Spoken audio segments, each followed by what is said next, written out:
ها معاك ايه تاني؟ مادة 337 من قانون العقوبات بتمنع التهديد اللفظي والكتابي. هددتك بايه بقى؟ على طول تقول لي هسيب البيت وامشي ومحدش هيعرف لي طريق. انا خايف النيابه تحول المحضر على المستشار ريهام سعيد. يا فندم ما تستهونش بالتهديد ده، هو انا فاضي عشان اقعد ادور عليها بعد ما تمشي؟ ماشي، ايه تاني؟ حسب المادة 112 و118 القانون بيعاقب على اختلاس. مراتك مختلسه؟ للأسف أيوة، بتقلبني في الفكة اللي في جيب البنطلون وهي بتغسل.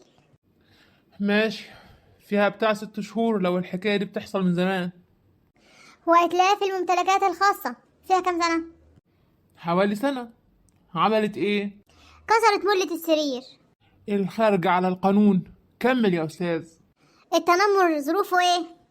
حسب التعديل الجديد في القانون 6 شهور حبس او غرامه. ايه، اتنمرت عليك؟ لا،